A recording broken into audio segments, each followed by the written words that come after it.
Hi guys, welcome back to my channel. নতুন সকাল নতুন ব্লগ নিয়ে আমি আরও একবার চলে এসেছি। তো আজকে আমি রান্না করব পাঙাশ মাছের ঝোল। আর এই ঝোলটা এত টেস্টি হবে, এটা যে কোনো মাংসের সাথেও হার মানাবে। মুরগির মাংস, খাসির মাংস, যে কিছুই হোক, এই পাঙাশ মাছের ঝোলের সাথে পারবে না, কারণ আজকে রেসিপিটা অনেকটাই আলাদা। তো এখানে আমি অনেক 600 গ্রাম পাঙাশ মাছ নিয়েছি। আর মাছের একটু তেল ডিমও ছিল, সেটা আমি স্কিপ করে আলাদা করে রান্না করেছি। তো দেখতেই পাচ্ছ ভালোভাবে মাছটার মধ্যে নুন হলুদ মিশিয়ে নিচ্ছি। আর মাছ ভাজবো কী করে সেই ভিডিওটা কিন্তু আমি দেখাবো না, কারণ পাঙাশ মাছে প্রচণ্ড তেল ছিটকায়। পাঙাশ মাছ ভাজা প্রচণ্ড ডিফিকাল্ট। তো আমি গ্যাসের তেল গরম করে মাছগুলি দিয়ে দেবো, দিয়ে তারপরে গ্যাসের লো ফ্লেমে রেখেই মাছগুলি দিয়ে গ্যাসটা ঢেকে রাখবো, মাছটা ঢেকে ভাজবো। আবার উল্টিয়ে দেওয়ার সময় আবার গ্যাসটা হাই থেকে লোয়ে করে আবার উল্টে দিয়ে আবার ঢেকে হাই ফ্লেমে দিয়ে দেবো। তো এরকম করে মাছ ভাজবো। যারা পাঙাশ মাছ রান্না করে তারা জানে পাঙাশ মাছ ভাজতে গেলে কী পরিমাণে তেল ছিটকায়। তো তার জন্য মাছের ভাজার ভিডিওটা আমি করতে পারিনি। তো এই হচ্ছে মাছের তেল বসিয়েছি। আর আজকে রান্না করছি, আমার বাংলাদেশ থেকে পিসি শাশুড়ি এসছে আমাদের বাড়িতে খাবে, তাই আমি একটু টেনশানেও আছি যে উনি খাবেন কেমন হবে। তো এই দেখো আমি কিন্তু মাছগুলি ভেজে নিয়েছি। আমাদের এখানে 9 পিস মাছ ছিল, আর মাছগুলো আমি একটু কড়া করেই ভেজে নিয়েছি। আর মাছগুলি একদম ফ্রেশ ছিল না, মাছগুলি দিয়ে যখন কাটছিল পুরো টাটকা মাছ যে আজকে, সেটাই বোঝা যাচ্ছিলো। তো এরকম করে করে আমি মাছগুলি সব ভেজে নিয়েছি। এরপর আমি পেস্ট বানাবো মশলার। এর মধ্যে পেঁয়াজ, টমেটো, আদা, রসুন, জিরের গুঁড়ো, ধনের গুঁড়ো, হলুদ, লঙ্কার গুঁড়ো সব দিয়ে দিয়েছি, যাতে একবারে ইজিলি পেস্ট হয়ে যায়, কারণ বারবার মশলা দিয়ে সম্ভব না। একবারে মিক্সিতে পেস্ট করে নেব।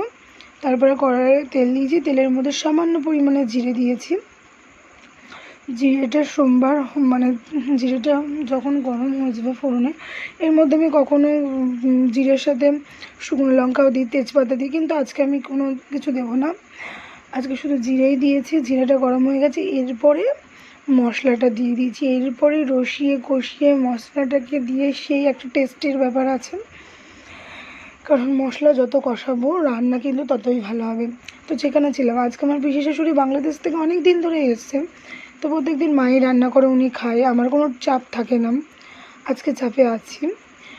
আর সাইডে গরম জল বসিয়ে রেখেছি এই মাছে দেবো বলে। তোমরা কিন্তু অবশ্যই এটা স্কিপ করো না, কারণ এই গরম জলটা দিলেই কিন্তু রান্নার টেস্টটা আসে একদম অন্যরকম।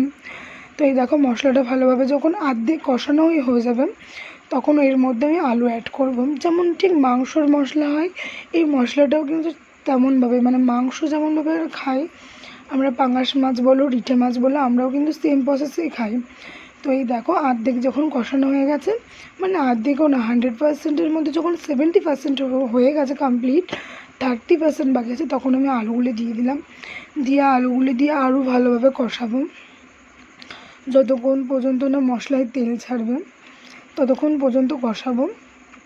কষানো হয়ে গেছে, আর এখন আমি গরম জলটা ঢেলে দেবো। তো এই মুহূর্তে আমি ঠিক জানতে পারলাম আমার পিসি শাশুড়ি পাঙাশ মাছ খাই না। এখানে আমাদের ভুল কি বলা চলে? আমরা পাঙাশ মাছ রিঠে মাছ সবাই খাই, তাই আমরা নর্মালি ভেবেছি উনিও খাই, কিন্তু আমাদের একবার ওনার কাছে জিজ্ঞাসা করা উচিত ছিল। তো যার জন্য রান্না করলাম, সেই মানুষটাই যখন খায় না, ভাবো কেমন লাগে। তো কী করব, কিনে যখন এনেছি মাছ, রান্না যখন করব তখন রান্না তো করতেই হবে। তো জল ফুটে এসেছে, এক একটা করে মাছ দিয়ে দেবো। মাছগুলি ঝোলের মধ্যে দিয়ে একটু ফুটাবো। তো এখানে আমাদের 9 পিস মাছ ছিল, তো একটা একটা করে মাছ আমি দিয়ে দিলাম। তোমরা কিন্তু অবশ্যই এই রেসিপিটা ট্রাই করবা। আর এখানে আমি সামান্য পরিমাণ ধনেপাতা দিয়ে দিলাম। পাঙাশ মাছ, রিঠে মাছ, এইসব মাছে না ধনেপাতাটা লাগে, যারা রান্না করে তারা জানে ধনেপাতা দিলে একটা আলাদা স্মেল আসে। তো এই মাছে ধনেপাতা আমরা দিয়ে থাকি। আর ঝোল ফুটে গেছে, ঝোলটা আমার রেডি হয়ে গেছে। এখন আমি অ্যাড করব গরম মশলা। যে জিনিসটা ছাড়া আজকে রান্না ইনকমপ্লিট, সেটা হচ্ছে এই গরম মশলা, কারণ গরম মশলা না দিলে সেই ওয়াও ফ্লেভারটা আসবে না। তো দেখেছো ঝোলটা কিন্তু কেমন লাল টকটক হয়েছে, প্রথমে দেখতে কেমন ফ্যাকাশে লাগছিলো, এখন কিন্তু দেখতে পাচ্ছ ঝোলটা কিন্তু সেই টেস্ট হয়েছে। আমি এখানে গামাকা ঝোল করেছি, এক কড়াই ঝোল করিনি, কারণ এইসব মাছে এক কড়াই ঝোল করলে ভাল লাগে না। তো এই দেখো রান্নাটা কিন্তু সেই হয়েছিল। আর তোমরা কমেন্টে কিন্তু অবশ্যই জানিও কে কে পাঙাশ মাছ খেতে ভালোবাসো, অবশ্যই কিন্তু আমাকে এই কমেন্টে জানিও। আর ভিডিওটা ভালো লাগলে অবশ্যই লাইক কমেন্ট শেয়ার করে দিও। পাশে থেকো, সঙ্গে থেকো, সুস্থ থেকো। আবারও রোজকার ভিডিওর মতন আজকেও বলছি, সুস্থ কিন্তু থাকতে হবে। সুস্থ থাকাটা আমাদের বিশেষ করে জরুরি, কারণ সুস্থ না থাকলে আমাদের কোনো কিছুই ভালো লাগবে না। তো দেখতে পাচ্ছ পিসগুলি জাস্ট ওয়াও হয়েছিল আজকে মাছটা খেতে। আমার তো খুব ভালো লেগেছে। এরকম নতুন নতুন ভিডিও পেতে গেলে আমার চ্যানেলটা প্লিজ সাবস্ক্রাইব করে দিও। পাশে থেকো, সঙ্গে থেকো। অনেক কষ্ট করে, অনেক আশা নিয়ে ভিডিও বানাই। তোমরা যদি ওয়াচ না করো আমার খুব কষ্ট লাগে, খারাপ লাগে যে এত কিছু করলাম, সব পরিশ্রমই বেকার হলো। তো তোমরা প্লিজ পাশে থেকো, সঙ্গে থেকো। আর এইখানে আমার পাঙাশ মাছের ঝোল একদম রেডি।